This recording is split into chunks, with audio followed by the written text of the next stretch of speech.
Orientação da criança, capítulo 58.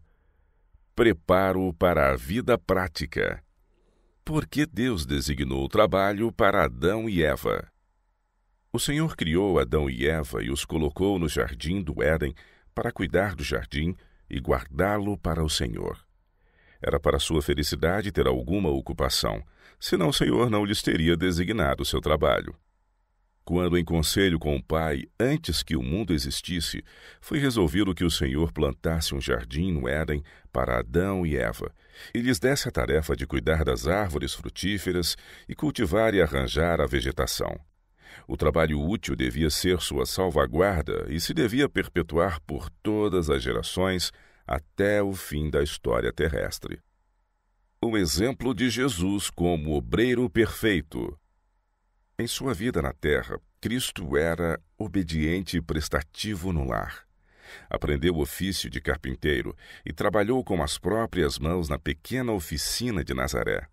A Bíblia diz de Jesus: "E o menino crescia e se fortalecia em espírito, cheio de sabedoria, e a graça de Deus estava sobre ele." Ao trabalhar na infância e na juventude, a mente e o corpo se desenvolviam.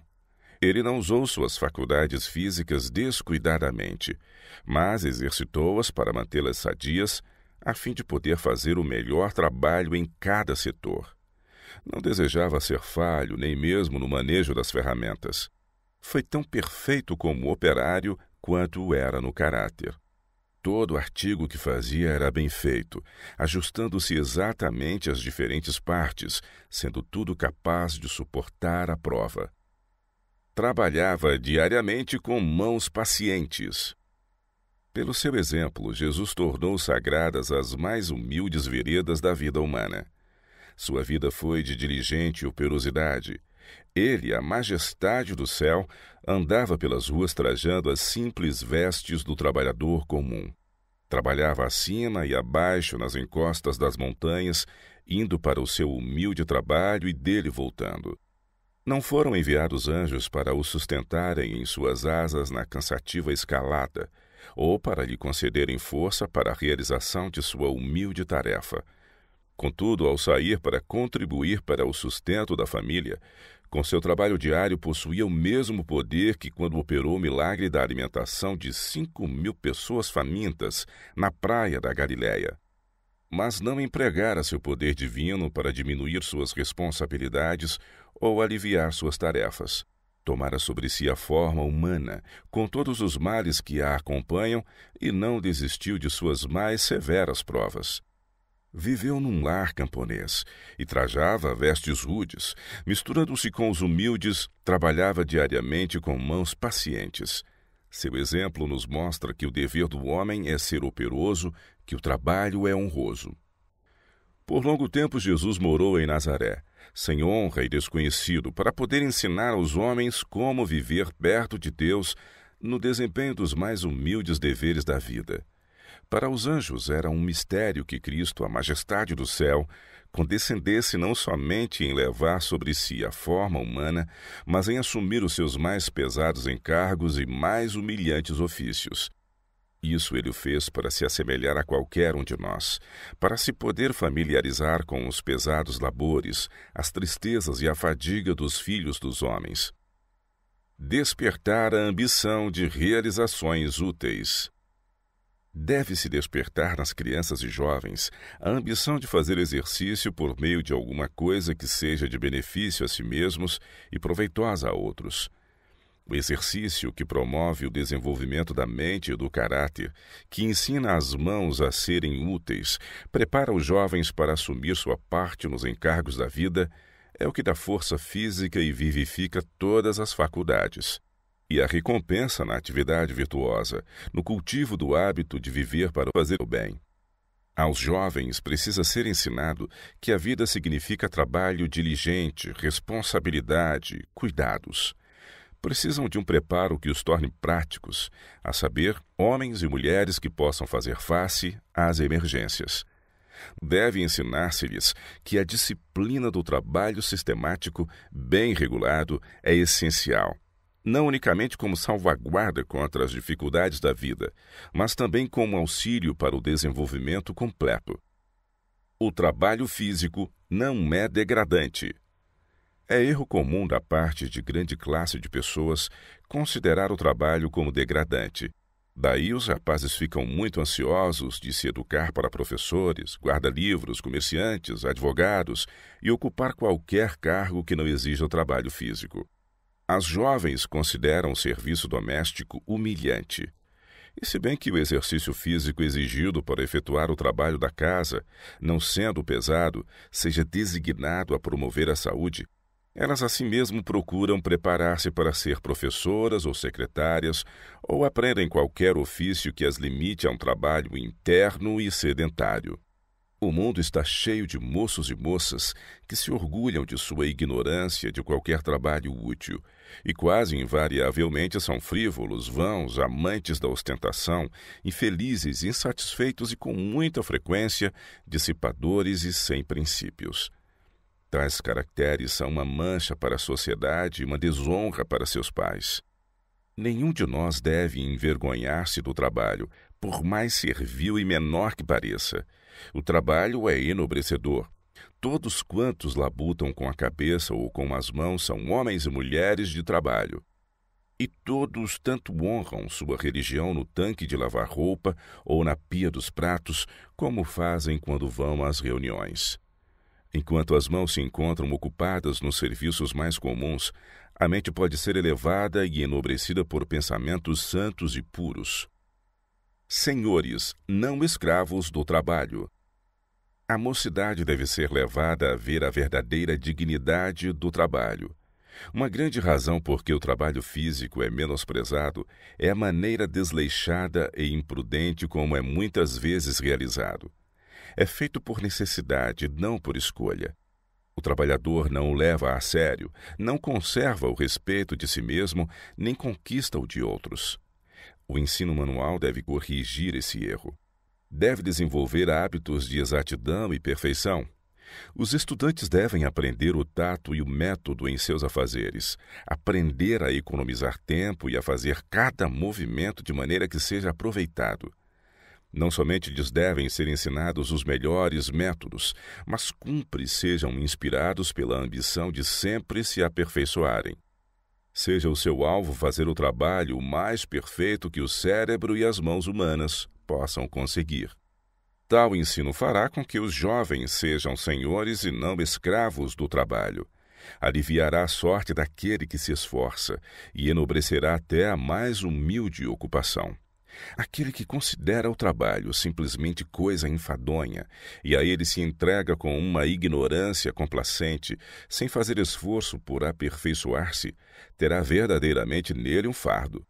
Aqueles, porém, que reconhecem ciência no mais humilde trabalho, nele verão nobreza e beleza, e terão prazer em realizá-lo com fidelidade e eficiência. A riqueza não é desculpa para o ensino prático. Em muitos casos, os pais ricos não veem a importância de educar os filhos tanto nos deveres práticos da vida como nas ciências. Não sentem a necessidade de, para o bem do intelecto e da moral dos filhos e para sua futura utilidade, dar-lhes um conhecimento cabal do trabalho útil.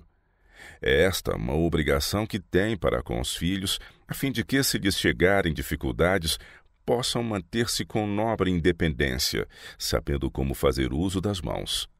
Se têm um capital de vigor, não podem ser pobres, ainda que não possuam um centavo. Muitos que na juventude se acham em circunstâncias favoráveis podem ficar despojados de todas as suas riquezas e com pais, irmãos e irmãs para manter. Quão importante é, pois, que a todo jovem se ensine a trabalhar, a fim de que possa estar preparado para qualquer emergência. As riquezas são uma verdadeira maldição, quando os seus possuidores deixam que elas sejam um impedimento para os filhos e filhas obterem o conhecimento de algum trabalho útil que os habilite para a vida prática. Os filhos devem partilhar dos deveres domésticos. A mãe fiel não será nem poderá ser uma devota da moda, nem será uma escrava doméstica para ceder aos caprichos dos filhos e escusá-los do trabalho. Ensinar-lhes-á com ela a partilhar dos deveres domésticos, para que possam ter um conhecimento prático da vida. Quando os filhos tomam parte no trabalho com a mãe, aprendem a considerar o trabalho útil como essencial à felicidade, enobrecedor e não degradante. Se a mãe ensina as filhas a serem indolentes enquanto leva as pesadas responsabilidades da vida doméstica, está lhes ensinando a olhar para ela como uma criada, para servi-las e fazer as coisas que elas deveriam fazer. A mãe sempre deve manter sua dignidade. Algumas mães cometem uma falta ao isentar as filhas das lidas e cuidados. Assim fazendo, nelas incentivam a indolência. A desculpa que essas mães às vezes dão é: minhas filhas não são fortes, mas assumem justamente a atitude que as torna fracas e ineficientes. Trabalho bem dirigido é evidentemente o de que necessitam para torná-las fortes, vigorosas, alegres, felizes e corajosas, para enfrentar as várias provas que assediam esta vida. Designar tarefas úteis para as crianças. O descuido dos pais ao negligenciar dar ocupação aos filhos tem resultado em indizível mal, pondo em perigo a vida de muitos jovens e tristemente invalidando a sua utilidade. Deus deseja que tanto os pais como os professores eduquem as crianças nos deveres práticos da vida diária. Incentivai a operosidade. As meninas e mesmo os rapazes que não têm trabalho ao ar livre devem aprender a ajudar a mãe. Desde a meninice, devem os meninos e meninas ser ensinados a levar responsabilidades cada vez maiores, ajudando inteligentemente no trabalho da sociedade familiar. Mães, mostrai pacientemente aos vossos filhos como fazer uso das mãos. Compreendam eles que suas mãos devem ser usadas com tanta habilidade como as vossas no trabalho da casa. Cada criança da família deve ter uma parte a desempenhar na responsabilidade do lar. Ele deve ser ensinado a desempenhar fiel e alegremente a sua tarefa.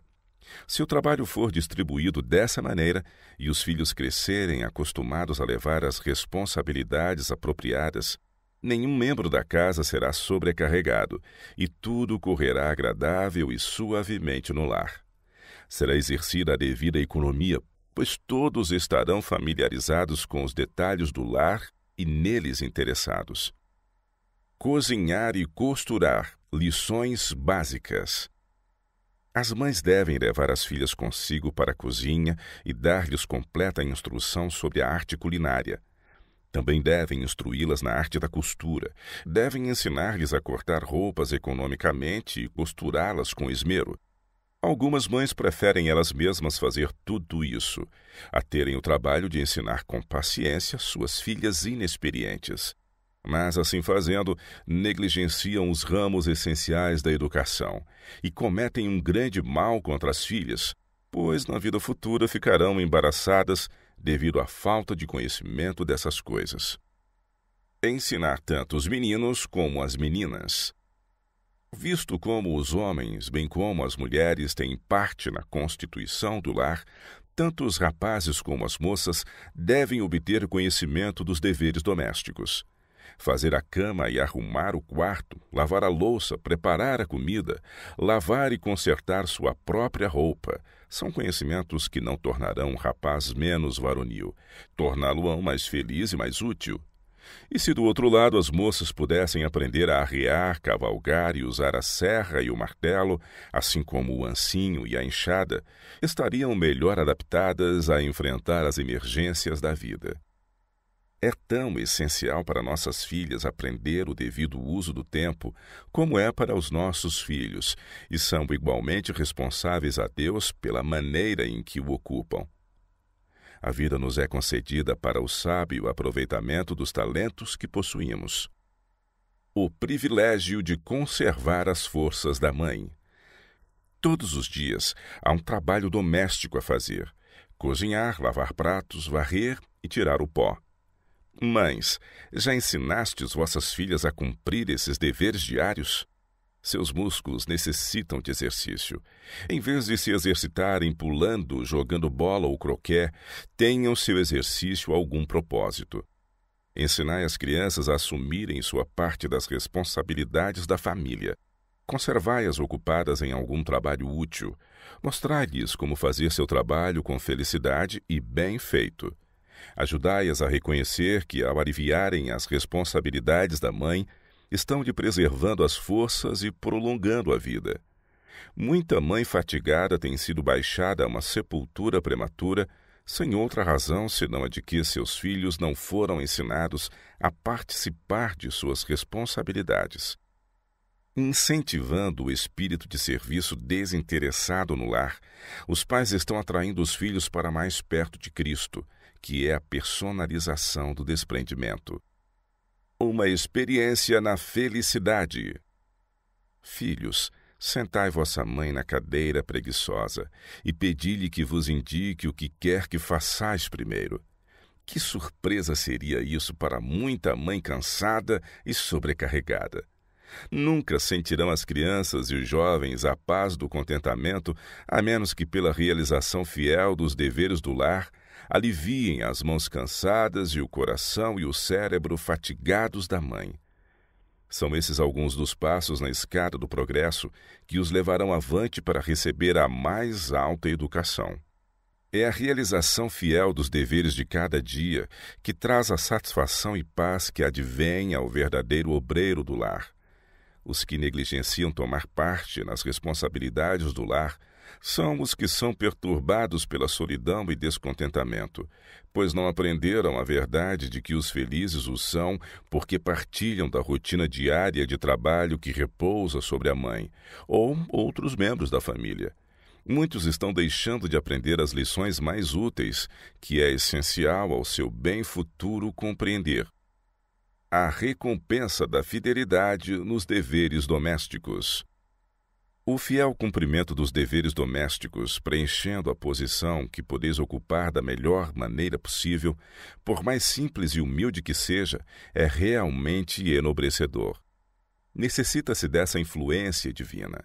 Nela há paz e sagrada alegria. Possui poder curador. Secreta e imperceptivelmente suaviza as feridas da alma e mesmo os sofrimentos do corpo. A paz de espírito que sobrevém dos motivos e ações puros e santos comunicará viva e vigorosa elasticidade a todos os órgãos do corpo. A paz interior e uma consciência livre de culpa para com Deus vivificarão e revigorarão o intelecto como orvalho destilado sobre tenras plantas. A vontade é então devidamente orientada e controlada, sendo mais decidida e, no entanto, livre de perversidade. As meditações são agradáveis por serem santificadas. A serenidade de espírito que vos é concedida abençoará todos aqueles com quem vos associardes. A paz e calma tornar-se-ão a seu tempo naturais e refletirão seus preciosos raios sobre todos os que vos rodeiam, para serem de novo refletidas sobre vós. Quanto mais provardes dessa paz celestial e quietude de espírito, tanto mais elas aumentarão. É um prazer animado e vivo que não lança todas as energias morais em apatia, antes as desperta para crescente atividade. A paz perfeita é um atributo do céu, possuído pelos anjos. Haverá atividade no céu. Os anjos são obreiros, são ministros de Deus para os filhos dos homens. Aqueles servos indolentes que antevêem um céu de inatividade têm uma falsa ideia do que constitui o céu. O Criador não preparou um lugar para a satisfação de pecaminosa indolência. O céu é um lugar de interessada atividade. No entanto, para o cansado e oprimido, para os que pelejaram a boa peleja da fé, será um glorioso descanso, pois seus serão a juventude e o vigor da imortalidade, e não mais terão de combater contra o pecado e Satanás. Para esses dinâmicos obreiros, um estado de eterna indolência seria enfadonho, não seria céu para eles. A trilha de trabalho apontada aos cristãos da terra pode ser dura e fatigante, mas é honrada pelas pegadas do Redentor. e aquele que segue esse sagrado caminho estará seguro.